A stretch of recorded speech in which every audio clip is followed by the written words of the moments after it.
Hello everyone, আসসালামু আলাইকুম। আজকে আমরা পদার্থবিজ্ঞান প্রথম পত্র নিউটনিয়ান বলবিদ্যার থার্ড চ্যাপ্টার 4-এর কুমিল্লা আর সিলেট বোর্ডে যে প্রশ্নটা আসছিল 2024 সালে, সেই প্রশ্নটা সলভ করার চেষ্টা করব।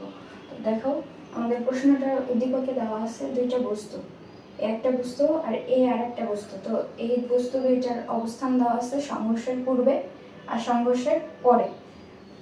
তো আমাদের গ নম্বর প্রশ্নটা বলছে পরের চিত্রে ভি এর মান নির্ণয় করো। ভি কোথায় আছে দেখো, এখানে কিন্তু ভি নাই, ভি আছে সংঘর্ষের পরে যে চিত্রটা আছে ওইখানে ইন্ডিকেট করা আছে ভি। ঠিক আছে। ঘ নাম্বার বলছে সংঘর্ষটি কি স্থিতিস্থাপক, গাণিতিকভাবে বিশ্লেষণ কর। তো আমি ম্যাথে যাওয়ার আগে স্থিতিস্থাপক কিনা সংঘর্ষটি বা সংঘর্ষের ব্যাপারে একটু বেসিক ধারণা দেই। সেটা হচ্ছে সংঘর্ষ। দেখো, দুইটা বস্তুর মধ্যে যখন সংঘর্ষ হয় তখন অনেক ঘটনাই ঘটতে পারে, তাই না? ধরো যে একটা ভারী বস্তু, ঠিক আছে, একটা ভারী বস্তু কি করলো, একটা খুবই হালকা বস্তুকে, এটা হচ্ছে হালকা বস্তু, একটা খুবই হালকা বস্তুকে ধাক্কা দিলে দুইজনই ধরো যে হচ্ছে গতিশীল অথবা দুইজনই স্থির। আমি ধরলাম যে হালকা বস্তুটা এখানে স্থির আছে আর এ হচ্ছে গতিশীল। তাহলে যখন এই ভারী বস্তুটা হালকা বস্তুটাকে ধাক্কা দিবে বা এর সাথে সংঘর্ষ লিপ্ত হবে, তখন কি হবে বলো তো? এই ভারী বস্তুটা তো সামনে আগাবে, সাথে সাথে হালকা বস্তুটাও কি করবে, সামনে সরে যাবে, রাইট? তার মানে এটা একটা টাইপ। আবার দেখো, যখন এই একটা বস্তু আছে আবার এই একটা বস্তু, এই বস্তু পরস্পর ধরো যে চলমান, যখন এই বস্তু দুইটার সংঘর্ষ হবে তখন কি কি ঘটনা ঘটতে পারে? ধরো যে এর ভর m1, এর ভর হচ্ছে m2, আদিবেগ আছে u1, এর আছে u2। যখন সংঘর্ষ হবে তখন সংঘর্ষের পরে কি কি ঘটতে পারে দেখো। সংঘর্ষের পরে ঘটতে পারে ঘটনা দুইটা, যদি দুইটাই চলমান, এটা দিলাম a বস্তু, এটা b বস্তু, কি ঘটতে পারে? তার মানে যখন সংঘর্ষ ঘটবে, এটা হইতে পারে সংঘর্ষের পরে এই বস্তু দুইটা বিপরীত দিকে চলতে থাকবে। অর্থাৎ এখানে এসে দুইটা বস্তু, ধরো যে এই দুইটা মার্কার এসে এসে চলতে চলতে এখানে ধাক্কা লাগলো, ধাক্কা লাগার পরে দুইটা দুই দিকে ফিরে গেল, বুঝতে পারছো? বিপরীত দিকে চলতে থাকবে। আবার এমন হইতে পারে যে দুইটা একই দিকে চলবে। কেমনে? ধরো যে এটা এই বস্তুকে ধাক্কা দিল, রাইট? এই বস্তুটা একটু জোরে চলে যাবে আর এই বস্তুটাও একই দিকে চলবে, এর পেছন পেছন, বুঝতে পারছি? 3 নম্বর ধাপ হচ্ছে, ধরো যে এই বস্তু যখন একে ধাক্কা দিবে তখন এই বস্তুটা দুইটা একসাথে সংঘর্ষে লিপ্ত হয়ে এটা চলতে থাকবে, মানে একসাথে চলতে থাকবে, বুঝতে পারছি? তো একসাথে যখন চলতে থাকবে, দেখো এই ক্ষেত্রে এদের কিন্তু বেগ আলাদা ছিল। ও বিপরীত দিকে ফিরে আসতেছে এইদিকে আলাদা বেগে, ও বিপরীত দিকে ফিরে যাচ্ছে ওইদিকে ও আলাদা বেগে। এই ক্ষেত্রেও কিন্তু বেগ আলাদা, একটু দ্রুত চলতেছে আর একটু ধীরে চলতেছে, তার মানে দুইজনের বেগ অবশ্যই আলাদা। তার মানে এখানে ওদের বেগের ভিন্নতা আছে। কিন্তু যখন কোনো দুইটা বস্তু সংঘর্ষের পরে একই সাথে চলতে থাকে তখন কি হয়, এদের বেগের কোনো পার্থক্য থাকে? কারণ দুইটা যেহেতু একই সাথে চলমান, তার মানে দুইটার বেগও সেম, একটা বেগ নিয়ে দুইটা চলবে। তাহলে সেই ক্ষেত্রে এদের যে বেগের মানটা হয় সেটা ভিন্ন, কিন্তু এর যে ভর ছিল তা ওর থাকবে, ওর যে ভর ছিল তা ওর থাকবে, বুঝতে পারছি? তো এটা হচ্ছে সংঘর্ষের ক্ষেত্রে আমাদের বেসিক যে ঘটনাগুলো ঘটে সেই ঘটনাগুলো বললাম। আর দুইটা বস্তু সংঘর্ষ লিপ্ত হওয়ার পরে সেটা কি স্থিতিস্থাপক নাকি অস্থিতিস্থাপক, সেটা আমরা কিভাবে নির্ণয় করি দেখো। স্থিতিস্থাপকের ক্ষেত্রে সংঘর্ষ যদি স্থিতিস্থাপক হয়, স্থিতিস্থাপক, তখন বস্তুর ভরবেগ সংরক্ষিত থাকবে,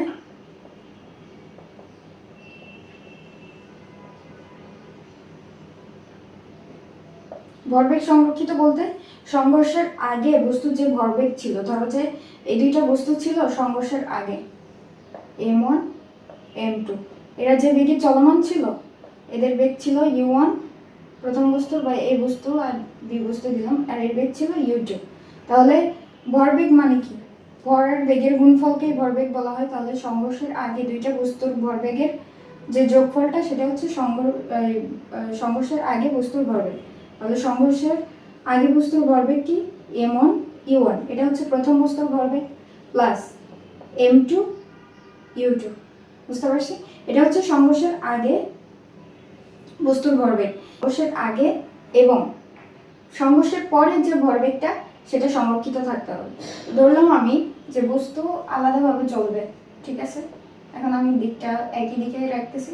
তো এটা হচ্ছে m1, এটা m2, এটা a বস্তু ছিল, এটা b বস্তু। আর সংঘর্ষের পরে যেহেতু বেগের একটা পার্থক্য হয়েছে, একটু আগায় যাচ্ছে একটু পরে যাচ্ছে, তার মানে এর বেগ হয়ে গেল v1 আর এর বেগ হচ্ছে v2। তার মানে দুইটা বস্তু কিন্তু এখন আলাদা বেগে চলমান, ঠিক আছে? তো সংঘর্ষের পরের ভরবেগটা কি হবে? প্রথম বস্তুর জন্য m1 থাকবে ভর, আর বেগ হয়ে যাবে v1, প্লাস দ্বিতীয় বস্তুর জন্য থাকবে m2 v2। তো এটাই হচ্ছে সংঘর্ষের আগের ভরবেগ। আর সংঘর্ষের পরের যে ভরবেগের সমষ্টি, এটা যদি সমান হয় তখনই আমরা বলতে পারবো যে ওই বস্তুর ক্ষেত্রে ভরবেগ সংরক্ষিত আছে, ঠিক আছে? 2 নম্বর হচ্ছে দুইটা বস্তুর গতিশক্তির যে মাত্রাটা, গতিশক্তির যে মান, সেটাও সংরক্ষিত থাকতে হবে। সংরক্ষিত থাকবে। গতিশক্তি তো আমরা চিনি,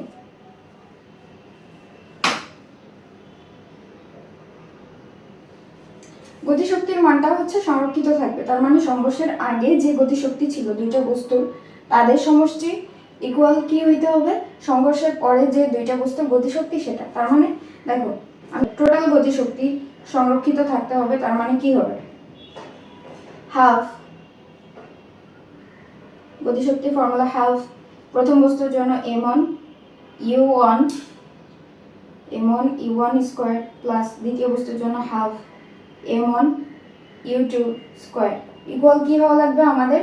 সংঘর্ষের পরে যে বস্তুটা বেগ নিয়ে চলতেছে ওই বেগের ক্ষেত্রে। তার মানে half m1 v1 square plus half m2 v2 square. এটা আমাদের হওয়া লাগবে একটা বস্তু যদি সংঘর্ষের পরে স্থিতিস্থাপক অবস্থায় থাকে। বুঝতে পারছি? আর যদি অস্থিতিস্থাপক অবস্থায় থাকে তাহলে কি হবে? অস্থিতিস্থাপক অবস্থায় থাকলে বস্তুর ভরবেগ সংরক্ষিত থাকবে কিন্তু গতিশক্তি সংরক্ষিত থাকবে না। বুঝতে পারছি?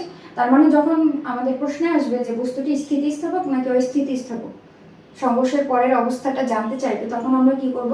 গতিশক্তির মানটা নির্ণয় করব। কেন নির্ণয় করব? কারণ গতিশক্তি দ্বারাই আমরা বুঝতে পারবো যে স্থিতিস্থাপক নাকি সংঘর্ষের পরে অস্থিতিস্থাপক। কারণ ভরবেগ তো কমন, ভরবেগ দুই জায়গায়ই হচ্ছে সংরক্ষিত থাকবে, স্থিতিস্থাপক হোক অথবা অস্থিতিস্থাপক। বুঝতে পারছি? ওকে, এখন আমরা হচ্ছে ম্যাথটা করার চেষ্টা করি। আচ্ছা, আমি আরেকটু ফর্মুলা বোঝাই যে এই দুইটার বেগ তো ভি, তাই না? তো যখন হচ্ছে দুইটা বস্তু সংঘর্ষের পরে আলাদা অবস্থায় থাকে তখন তাদের ভরবেগের সমষ্টিটা কি হয়? কি দেখলাম একটু আগে? m1 plus m2 u1 m2 u2 equal m1 v1 plus m2 v2। এটা হচ্ছে তাদের ভরবেগের সংরক্ষণশীলতা, তাই না? ভরবেগের সংরক্ষণশীল কিনা এটা দ্বারা আমরা হচ্ছে লিখি, রাইট? সংঘর্ষের পরে যখন দুইটা বস্তু আলাদাভাবে চলে, কিন্তু যখন একসাথে চলবে, যখন দুইটা বস্তু একসাথে চলবে তখন কি লিখবো? তাদের তো আদি ভরবেগের ক্ষেত্রে m1 u1 হবে প্লাস m2 u2 হবে। কিন্তু সংঘর্ষের পরের অবস্থাটা কি দেখো? যখন দুইটা বস্তু একই সাথে চলতেছে, এদের ভর আলাদা ঠিকই আছে কিন্তু এদের বেগটা কি একই না? একটা বেগেই চলবে, তাহলে সেই ক্ষেত্রে হবে বেগটা কমন নিয়ে একটাই না। আমি আলাদাভাবে দেখি, দেখো m1 v, এখানে তো আর চেঞ্জ নাই, প্রথম বস্তুর ক্ষেত্রে v প্লাস m2 v, দ্বিতীয় বস্তুর ক্ষেত্রেও v, ভরটা আলাদা। তাহলে দেখো তো এখান থেকে আমরা v কমন নিতে পারি না, তার মানে আলটিমেটলি এই আকারটা আমাদের আসে m1 প্লাস m2 v। বুঝতে পারছি? এটা হচ্ছে সংঘর্ষের পরে যদি বস্তু একসাথে চলে, এটা হচ্ছে যদি আলাদা চলে সেই ক্ষেত্রে। ওকে, এখন আমরা গ নাম্বারটা সলভ করব। দেখো কি বলছে, উপরের চিত্রে v এর মান নির্ণয় করতে। তার মানে সংঘর্ষের পরে কিন্তু ওই ভিটা দেওয়া আছে একসাথে, রাইট? তাহলে এখানে একটু আগে যে আমি নিচে ফর্মুলাটা দেখাইলাম যে সংঘর্ষের পরে একসাথে চললে যে ফর্মুলা হবে ভরবেগের সংরক্ষণশীলতার ক্ষেত্রে, ওই ফর্মুলা দিয়ে এই ম্যাথটা সলভ করা যাবে। বুঝতে পারছো? তাহলে কি লিখবো? এখানে দেওয়া আছে কি কি দেখো তো। এখানে দেওয়া আছে হচ্ছে প্রথম বস্তুর ভর m1 ইকুয়াল, এই যে ক্ষেত্রে 500 কেজি, 500 কেজি। প্রথম বস্তুর বেগ মানে আদিবেগ, সরি, বস্তুর আদিবেগ, এটা ধরবো হচ্ছে u1। u1 কত দেওয়া আছে? 30 মিটার পার সেকেন্ড। ওকে, এখন দ্বিতীয় বস্তুর ক্ষেত্রে